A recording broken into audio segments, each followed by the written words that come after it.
یادی روزگار شیرین، یادی لحظه های دیرین، یادی شامی دل ستانی، خوش به حالت ای جوانی. یادی روزگار شیرین، یادی لحظه های شیرین، یادی شامی دل ستانی، خوش به حالت ای جوانی.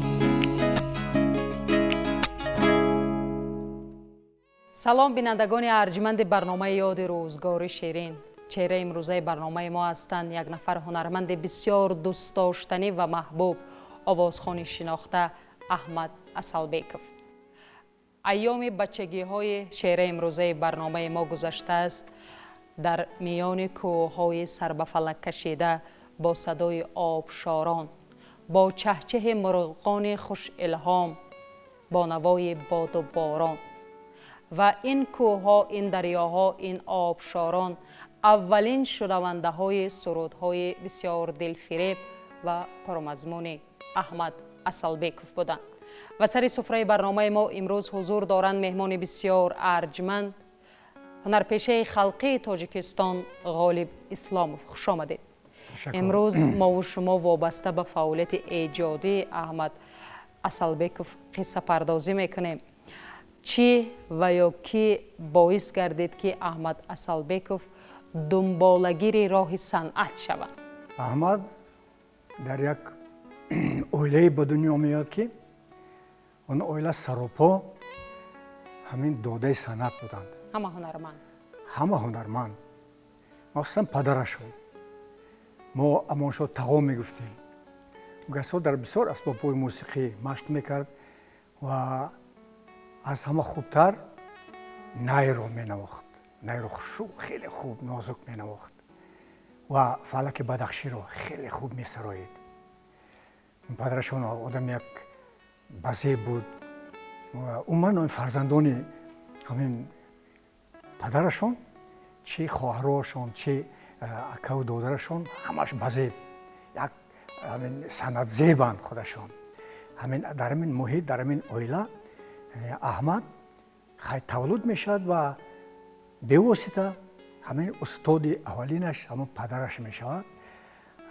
از همون تربیت میگیرد، بهره میبرد. پدرشون و اماشون طاووس حتی در سال چندم بود، سال 41 و یا در گروهی خردسال انسامبل ترانه و رقص پامیر اون دوره آوازه‌دار بود. اینا در دهکده در روزه ادبیات صنعت تاجیکستان در شهر مسکو اشتراک کردند. در قصر کرمل اشتراک کردند و در کنسرت اینها یوسف ویساریونوویچ استالین هم اشتراک کرده است و با اینها بهای بلند دادگی بود. چون اون وقت گروه خردسالان حالا اون وقت نه در گروزیا بود، نه در کافکاز بود، نه در پریبالتیکا بود، لیکن در تاجیکستان همین گروه حالا گروه خردسالان فعالیت میکرد. این همین خود همین هنرشون نمایش میدادند. پدرشون بغیر از آوازخوانی هم باز در کنسرت های دهات، ناحیوی، چهاربینی های همین مدنی لپرم میخوند و بسیار موفق بود. خب احمد اسالبکov پیرو پدر خود است. بله. بعد سه تا برادرانند، اینا سه تا فرزندان پسران، اینا همش پیروان پدرشان. همه با صنعت پیروی پدرشان. همه با صنعت داده شده است. چه اکاش ملک، چه احمد خودش، چه دادرش اسد و همه اسباب موسیقی نواخته میتوانند، سرود میخوانند. عموما با فرهنگ داده شدن. انا وقتی که احمد این از همه کنجکاو بود، زیرک بود، оид ба ҳамин санъат, оид ба ҳамин касби худ. ҳатто дар синни 4 солагӣ 5 солагӣ дар якчанд асбобҳои мусиқӣ менавохт, омӯхта ёд гирифтагӣ буд. ин одамҳоро ба ҳайрат мондагӣ буд. дар ёдам аст дар синни 6 солагиш дар ҳамон озмуни байни мактабӣ мешавад ва онҷо дар директори хонаи маданияти ҳамон ноҳия ҳамон вақт ҳофизаи халқии тоҷикистон моҳҷон назардодова буд. аҳмадро барои ҳамин истеъдоди фавқулодааш 5 сола 6 сола бача буд. як номераш дар конкурс ғайринавбатӣ мондагӣ буд. ана ҳамон вақте ки навохт як оҳанг бо усули ҳамин кӯҳистонӣ, бо усули сабки худаш ҳамин навохт, ҳатто аъзони жюриро моту мобуд кард ва дар ҳамин синни то мактабӣ аллакай шӯҳрат пайдо карда буд. вақте ки ба мактаб дохил шуд, баъд он замон дар деҳаи мо дар баҳрушон мактаби мусиқиам кушода шудагӣ буд.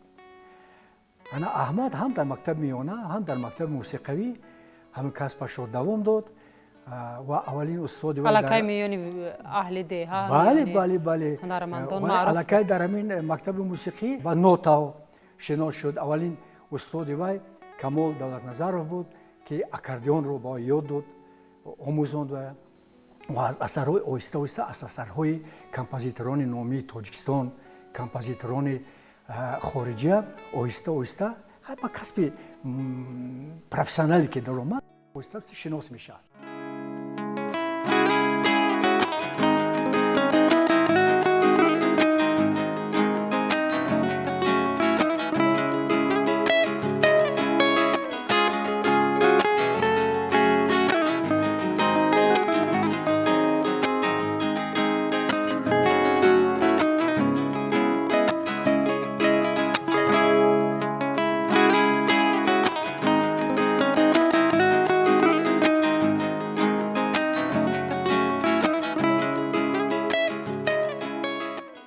баъди хатми мактаб омад ба ҳамон кадом давраи донишгоҳ? мактабхонӣ ба аллакай инҳо якумин гурӯҳи эстрадиро дар деҳа ташкил мекунад. ин ҳамин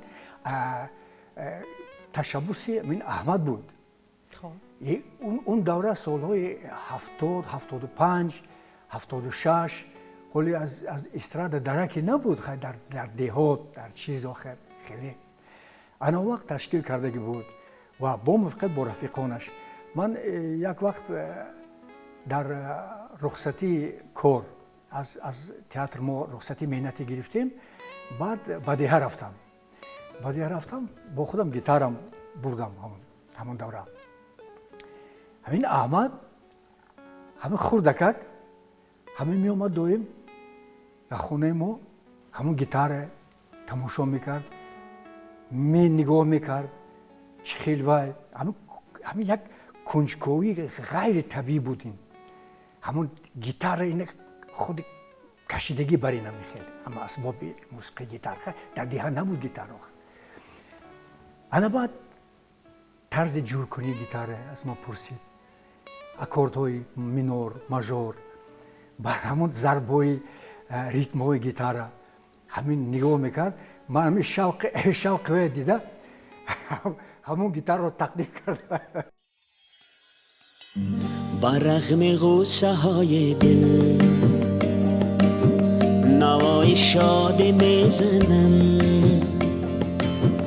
نهال درد و حسرتم زباغ سینه میکنم، نهال درد و حسرتم زباغ سینه میکنم.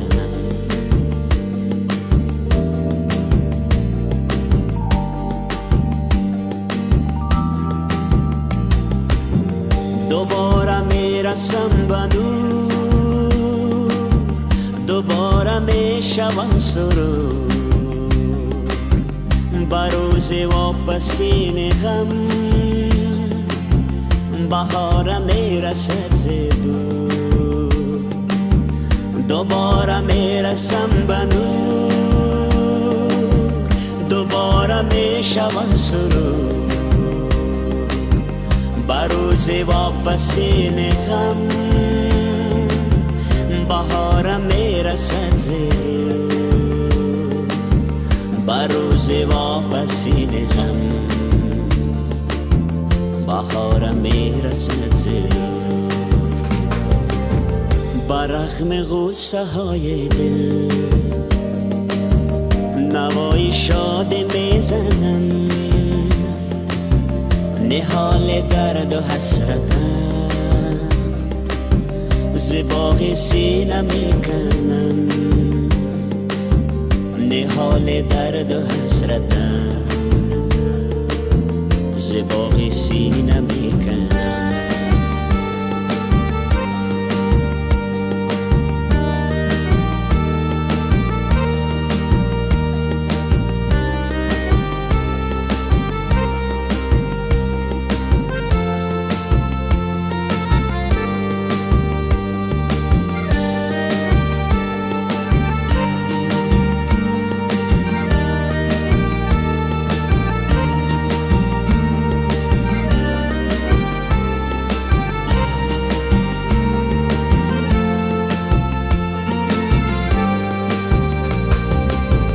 دوباره خانه دلم پر از ترانه می شود دوباره از نگاه من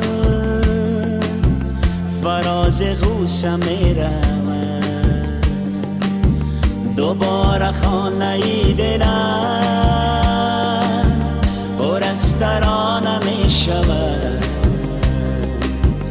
دوباره از نگاه من فراز غوصه می رود دوباره از نگاه من فراز غوصه می رود بر رغم غصه های دل نوای شاد می زنم نهال درد و حسرتم زباغ سینه میکنم نهال درد و حسرتم زباغ سینه میکنم نهال درد و حسرتم زباغ سینه میکنم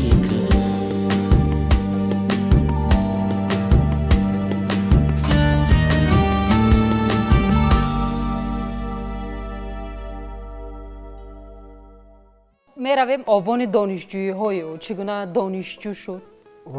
این بعد ختم مکتب میانه و با دانشگاه صنعت تاجیکستان با نام استاد میرزا ترسنو داخل شد و اینجا با کسب پروفسیونالی اینجا با یک شرایط های نو پیدا شد اسباب های نو پیدا شد معلم های نو پیدا شدن یعنی یک اقیانوس غوطه زد اینجا بعد در وقت دانشجوییشم با هم رفیقانش در یک کلوب من شهر دوشنبه اینا انسامبل استرادی رو تشکیل دادند و همون دوره همون زمان آهنگ‌های ایجاد کردهش و سرودهای نو ایجاد کردهشون ثبت کردند. خب اولین سرودی که او خواند کدام سرود؟ با همون ثبت کردگی وای گل به رخ یار نام داشت گل به رخ یار لیکن این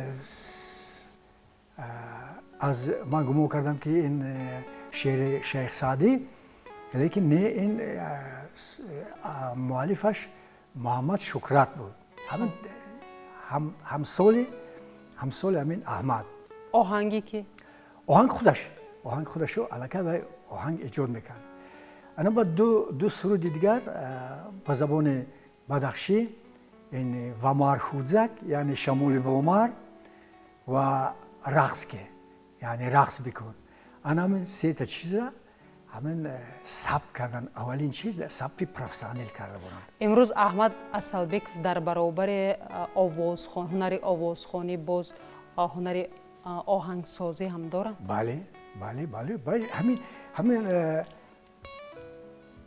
ҳамин оҳангсозӣ ҳам вай бисёриш ҳамин ман ҳамин ҳозир гитарнавози машҳур аст.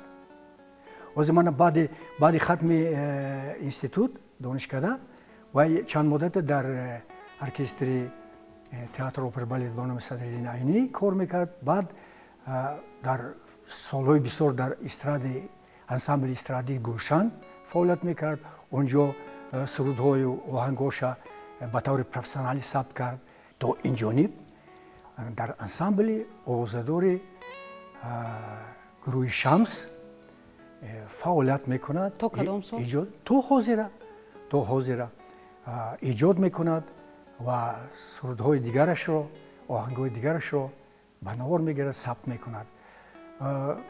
аҳмад на танҳо дар ҳамин сафари ҳунариёша дар ҳамин ноҳияҳои ҷумҳурии Тоҷикистон, балки берун аз ҷумҳурии мо дар хориҷам, дар Русия, дар Туркия, Ҳиндустон, Арабистони Саудӣ баромад мекард, дар Франсия, Англия, Португалия. ман ҳамин мамлакатҳои хориҷӣ бо ҳамин гурӯҳ бо мувофиқат баромад карда ҳамин санъати эстрадии тоҷикро ба ҳамин хориҷиён муаррифӣ кардем ва тоҷикистонро шӯҳрати тоҷикистонро зиёд карданд.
якчанд шогирд дорад дар маркази кӯдакон ва наврасони ҳамин шаҳри Душанбе. онҷо ҳамчун омӯзгор, ҳамчун педагог якчандта шогирд дорад ки онҷо ман ҳамин дарси гитараро меомӯзонад ва ёд метиҳад. бисёр шогирдо дорад ва ман боварӣ дорам ки аҳмад аз ин корам, аз кори омӯзгориам, аз кори педагогиям ба хубӣ анҷом медиҳад, чунки вай шавқи вай, рағбати вай ҳоле дар камолот аст. дар қатори падар аз донишгоҳ, аз макотиби олӣ устодӣ бевоситаи ӯ дар роҳи санъат ки аст? инҷо акнун нафарҳои бисёр ҳастанд. дар институт онҷо як гурӯҳ чизо буданд, устодонашон буданд, чунки ҳар устод классаи асбоби худаш вай мекунад, мебурд. ва ана дар ансамбли Гулшан аллакай вай бо мусиқачиёни номӣ вай кард, сайқал дод ҳунараша. ина дар ансамбли овозадори чиз ҳамчун гитар, ритм гитара менозад, соло гитара менавозад. در گروه آوازدار شمس. بله، هم آوازخوانی میکند، هم آهنگ ایجاد میکند و هم موسیقی‌نگاری میکند. خب از شاعران با کدام شاعر همکاری بسیار زیچ دارد؟ راستی گپ از ایجادیات شاعران کلاسیکی هم خیلی استفاده برده است. با فکرم یک سرودش از هلالی بود، از بدرالدین هلالی، یک آهنگ بسیار خوشروی بود. بعد سرودهای لایقم، شعرهای لایقم از شاعران معاصر چیز میکرد. یک دوره از حافظ معروف اکنون شرق میگوییم ظاهر، احمد ظاهر، این یک چند سرودش رو میسرایید، بازخوانی کرد. همون خیلی که با کدام سرودی که با دل این، با ذوق این نزدیکتر بود، همون رو انتخاب میکرد، همون رو میسرایید. یک دوره آوازخوان‌ها وای نبودن، پیروی میکردن سرودهای احمد ظاهر. این هم یک دوره همون سرودهای بسیار اجرا میکرد. خیلی در معرکه های، در کنسرت های، در چیزها بسیار استفاده میبرد. دزد عشقت منو دیشب ره دل ها زدیم، مجرم عشقمو در محکم آشا زدیم. هرچه در عشق تویم شعله و انگشت ما، من که حرف دل خود را با تو تنها زدیم.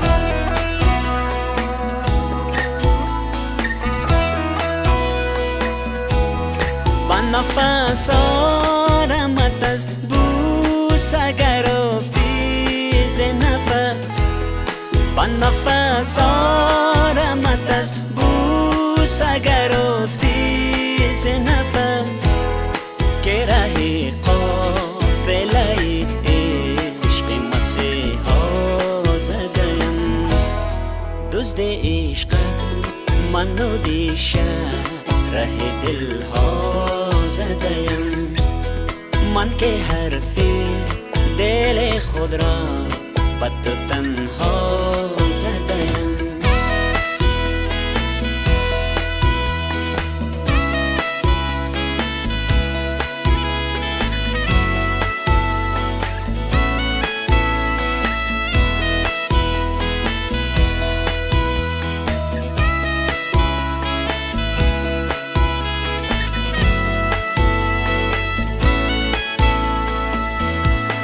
سوخت و از بس که زغم بالو پری نوروزی، سوخت و از بس که زغم بالو پری نوروزی، خیمه بو خانه بو خیرگر با صحرا زدیم.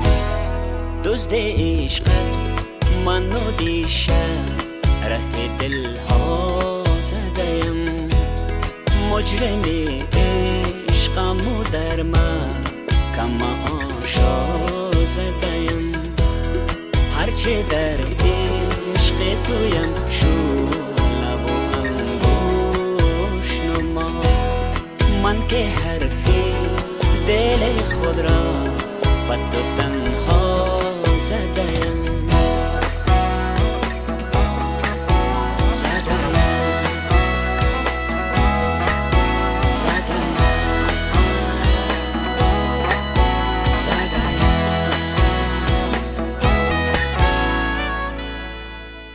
با احمد اسلبکов چی تمنا دارید؟ آرزو میکنم که تن سعد باشد، خانه آباد باشد و بسیارتر کار کند، ایجاد کند، هم آهنگ، هم شعرخوانیش را، هم سرودخوانیش را تکمیل دهد، به قله‌های بلند برسد و طبع مخلصانش را باز هم شاد گرداند. سلامت باشید. بینندگان ارجمند، این بود برنامه تفریحی یاد روزگاری شیرین که اطراف چهره امروزه برنامه احمد اسلبکov منظور شما گردانده و مهمان برنامه ما بودند هنرپیشه خلقی تاجیکستان غالب اسلاموف برای صحبت به شما اظهار تشکر میکنم. با شما تشکر. سلامت باشید. با احمد اسالبکов پیش از همه تندرستی، خوشبختی و سعادت رو تمنا میکنم. تا برنامه‌های این بعد موفق باشید. یادی روزگار شیرین، یادی لحظه های دیرین، یادی شامی دل ستانی، خوش به حالت ای جوانی. یادی روزگار شیرین، یادی لحظه های شیرین، یادی شامی دل ستانی، خوش به حالت ای جوانی.